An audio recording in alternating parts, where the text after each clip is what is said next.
after a wave of coronavirus cases were reported around the world. It was the worst trading day since February of 2018. Joining us now is Rebecca Walser, president of Walser Wealth Management.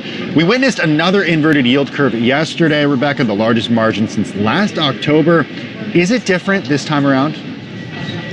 You know, this is obviously very heavily centric based on the coronavirus and the unknown, what we call the unknown unknowns, right?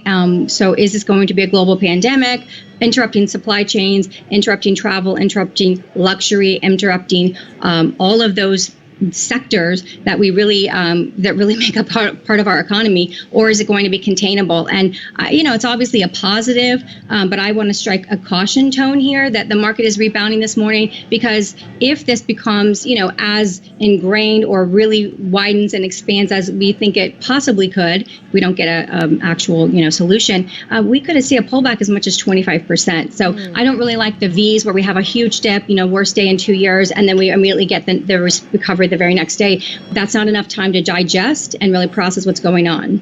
And so is that what you think, Rebecca, that we don't see a complete recovery of that 1,000-point loss yesterday?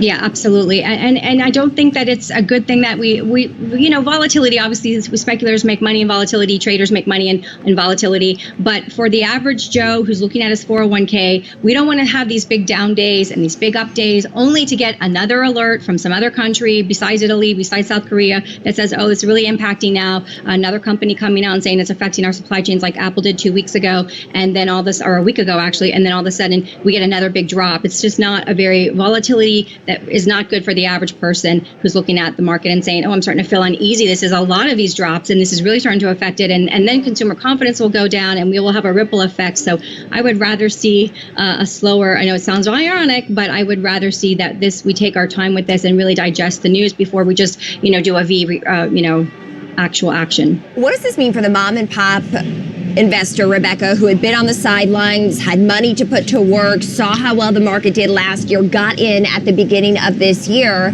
and just yesterday, all of the gains on the Dow wiped out? What does it mean for them? Yeah, that unfortunately is the volatility of the market. You know, if they were sitting on the sidelines, they missed out on a 10-year bull market, almost 11 years next month, as long as we don't go down 20% here.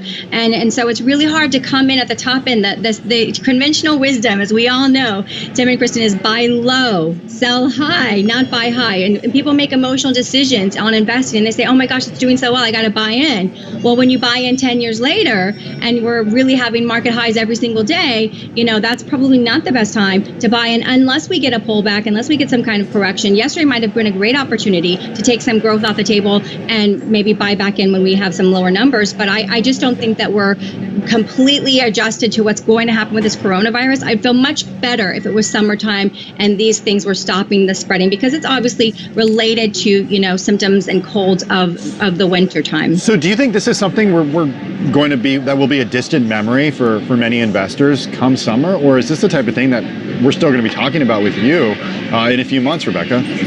Well, you know, Tim, the thing is, it depends on if it becomes a global pandemic. I mean, I know that a lot of people are starting to say, oh, this is actually a global pandemic. If we can get some kind of, you know, containment and instead of expansion, we can just get containment and slower growth, which would be a big positive, then we could actually know that, okay, this thing is on the decline cycle, but right now we're still just getting expansion. So if we can get containment down, even without an actual cure, you know, a vaccine, we can get some containment, I think that people will start to feel more safe about actually traveling again. We need people to travel so they can spend on luxury brands. We need the travel stocks, we need the hotel stocks, we need everything.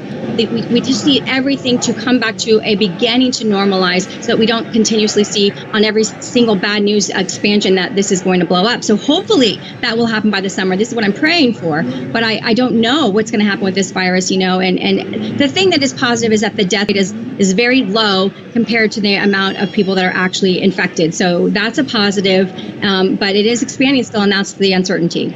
Rebecca, are you advising clients take money out of the stock market and stay on the sidelines, just hold their positions currently, or readjust their portfolios based on the virus? It's a very hard call right now. So what we're having to do is look at each individually. We can't just give a blanket, okay, get out, because, you know, we might have a recovery and then we might go up and they'd miss some upside, right? But again, we're really looking for a slowdown of that expansion, because if we continue to expand and this continues to move towards more a global pandemic type of, you know, situation, then we know that we could have at least a 25% pullback in the market, in which case, you know, it would have been better to get out now. So it's really case by case as far as where they're at in their, you know, financial life cycle, if they're looking for, you know, actual income right now, or if they're more of a long-term investor that is looking for capital gains. And so we have to look at each, we just don't know right now. This is so unknown to say what blanket advice is. We just can't say. How much of a pullback would you want to see before you're comfortable telling people that it's a good time to get off the sidelines and get back in?